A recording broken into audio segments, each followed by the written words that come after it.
What up, everybody? This is Stevie Breach. Welcome to the Monday Night Raw live coverage. Here we are, an hour and 15 minutes into Monday Night Raw, and we have our first segment that honestly means anything towards WrestleMania. We've had a Randy Orton and Seth Rollins opening promo. We saw a Miz versus Ryback match. With Ryback getting the win, and then we also saw a Divas match with Paige, AJ, and the Bellas.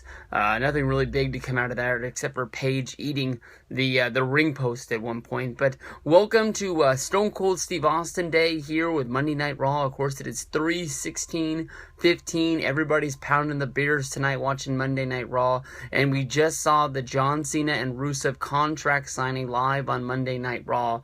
John Cena came down and gave the big hacksaw Jim Duggan ho promo, basically talking about the reasons why he's going into this fight. Basically, if you remember back at Fastlane, when John Cena was talking about the booking of Fastlane, he was basically talking about him going up against Rusev and him being the grizzled old vet and basically, being all beat up.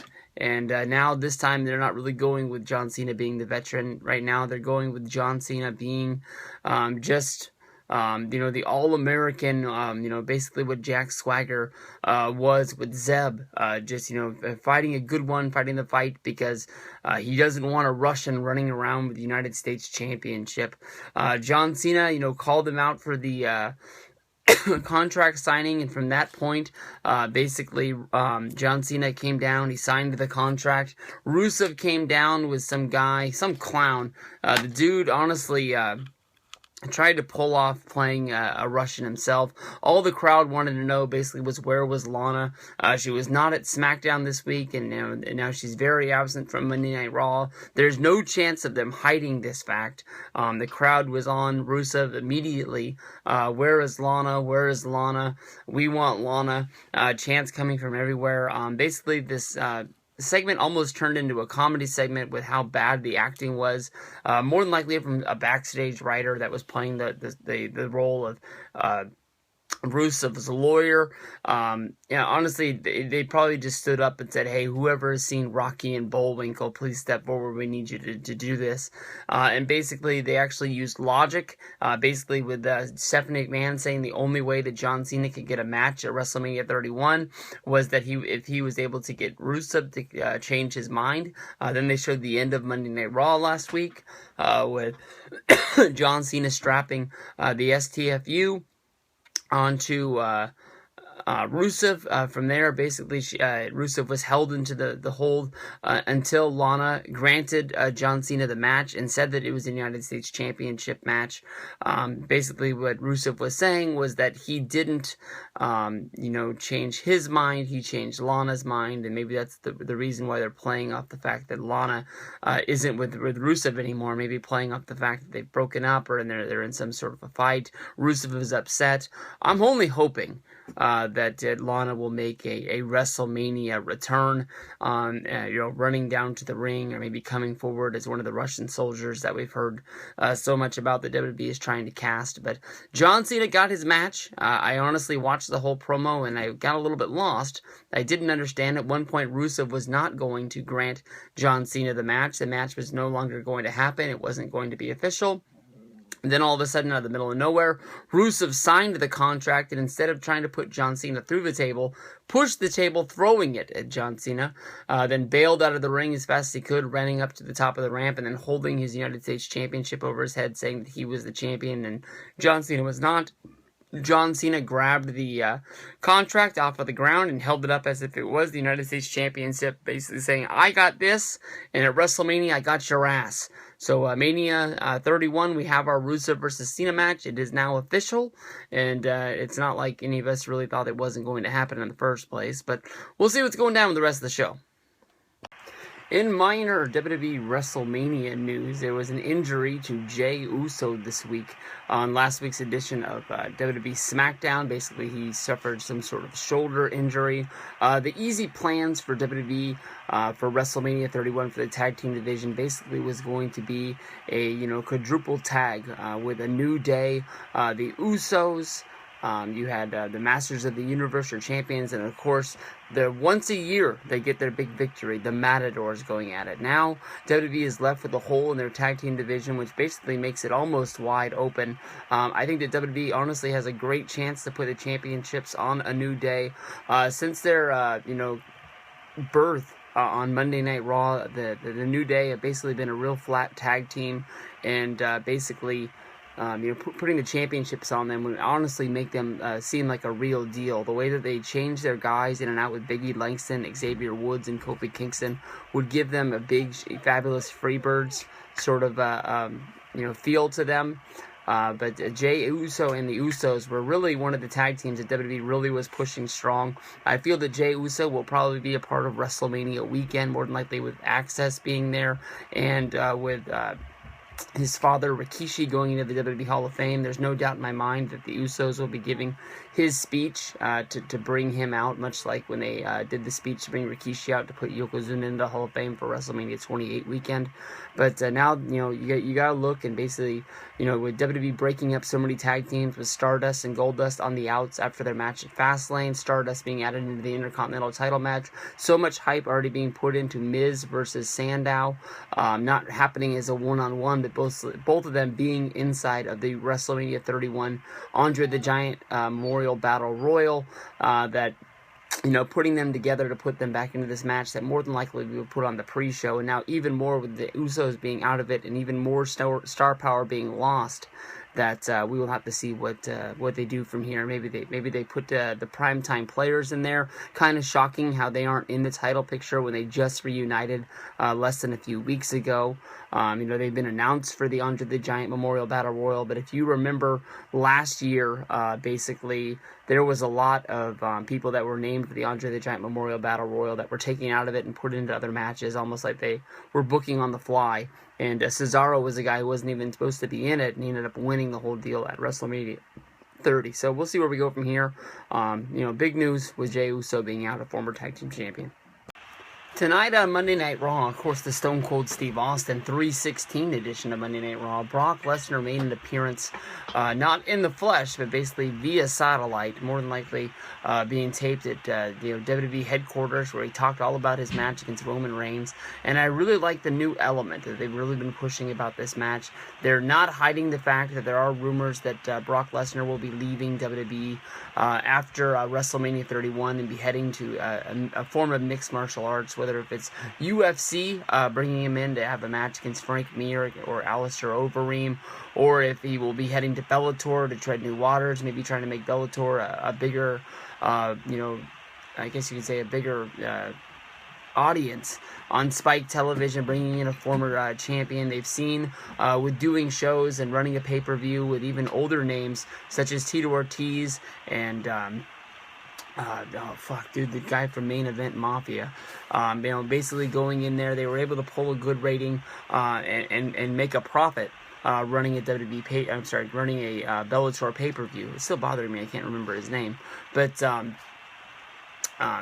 Brock Lesnar and Paul Heyman are now bringing up the fact that Paul Heyman talking about the Montreal Screwjob, that no matter what, the guy in the back that's trying to push Roman Reigns as the new champion of the WWE, Brock Lesnar is still going to prevail and find a way to win this match, because he is Brock Lesnar and he is the biggest, baddest beast on the planet. Basically talking about the man behind the curtain, whether that's Vince McMahon or Triple H, Kevin Dunn, or any of the people that are back there, without naming them. People like me that are all up on the internet, internet smarks are going crazy about these promos, which makes it a good element. There's so much to this match, and people aren't looking at it. There's so many people out there that are just looking at this as the big push of Roman Reigns. He's becoming the new John Cena of the company. He will be moving into the #1 spot, much like a Batista did at WrestleMania 21 by beating Triple H. The only problem is that if Brock leaves, there is no rematch. There's no Batista beating Triple H on 3 pay-per-views in a row, building up to the big Hell in the Cell. Roman just gets to beat this guy one time, and then until Brock decides that there's money to be made by coming back to WWE when UFC has closed the door on his career, or he's closed it on them for taking too bad of a beating there. That is when we find out, what the future holds. But WrestleMania 31 is going to be a great show, headlined by Roman Reigns versus Brock Lesnar. I'm not the biggest fan of this build, but I do like this element to the build, basically, with this reality to it. That, there is rumors about Brock Lesnar that are on the internet that, Triple H thumbs his nose up as, that, somebody reads the internet and thinks they know everything, but there is some truth to it, and people are going to be bringing that to the table at WrestleMania, trying to see if this is worth the money and provides a good show. Hey, what do you know? Sting returns to WWE. Sting has made up for the horrible promo on last week. All is forgiven here on Stone Cold Steve Austin Day. Basically, the storyline for all of WWE Monday Night Raw was Randy Orton versus Seth Rollins in the match at WrestleMania 31. As the night was going on, we saw basically Seth Rollins tearing apart the Authority piece by piece. Oh, and the RKO! Basically with J&J Security quitting. Basically, Kane saying that he would not be a part of the main event, not going down to the ring, starting a fight between him and Big Show, where basically Seth Rollins almost had to break up them throwing fisticuffs in the backstage area because he didn't want Big Show and Kane to be sent home. Before Seth Rollins went out there to confront Randy Orton and have the main event, Triple H and Stephanie telling Seth Rollins that he was not going to go to the ring with him.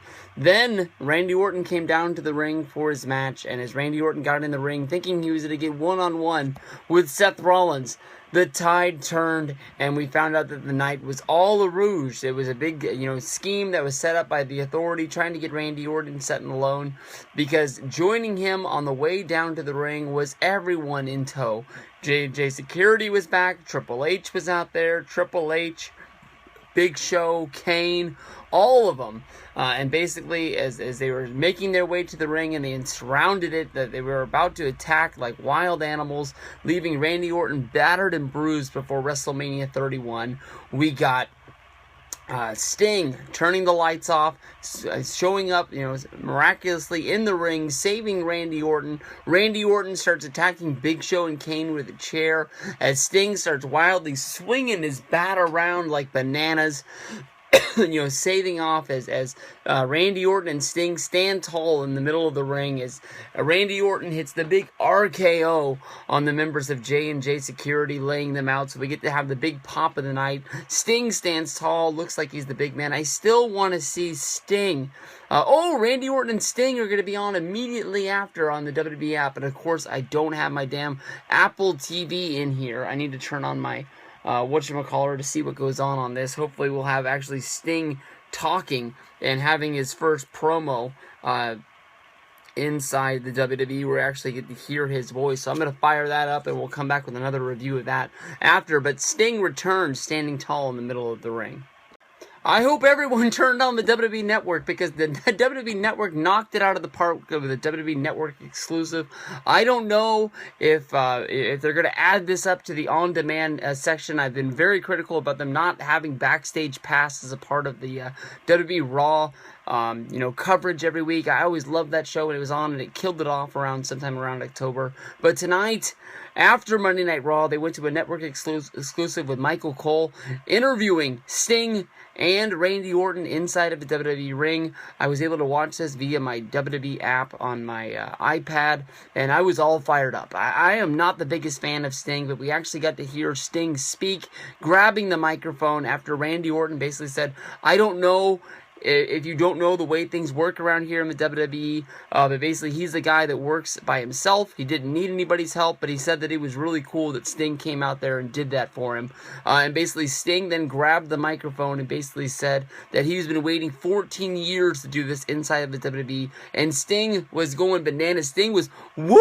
I mean, we got to see the death drop. We got to see the Stinger splash. We got to see a lot of Sting tonight. Sting looked really, really good. I was very critical about WWE bringing Sting in, basically because all throughout his WCW late and TNA run, Sting wrestled inside of the t-shirt, and I did not think that that was WrestleMania appropriate.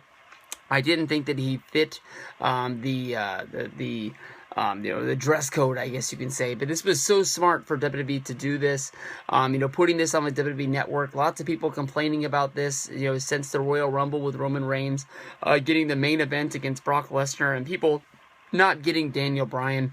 This is one of the small things that the WWE Network can do by giving you 2 to 5 minutes at the end of Monday Night Raw, where people will know that maybe not every time they do this it's going to be 5 stars, but like if you go back to August with the Hulk Hogan birthday party before SummerSlam, that was a cool moment in order to watch. I believe it was a few weeks ago with the WWE's birthday, where they had the small little birthday party at the end of Monday Night Raw. That was really cool. To do with everybody being out there on the stage and smashing Miz with the cake. But Sting actually getting to speak, actually getting to hear his real voice. Lots of people were really turned off, including me last week with that horrible promo. So I'm pumped. We got to hear Sting speak tonight. I've been telling you guys for the past few weeks that Sting versus Triple H was the main event of WrestleMania for me. It was the match that I cared most about more than anything else. So I'm glad that we got to hear it tonight. I'm pumped. Sting versus Triple H, WrestleMania 31. Let's get it on. 2 fists. Boom!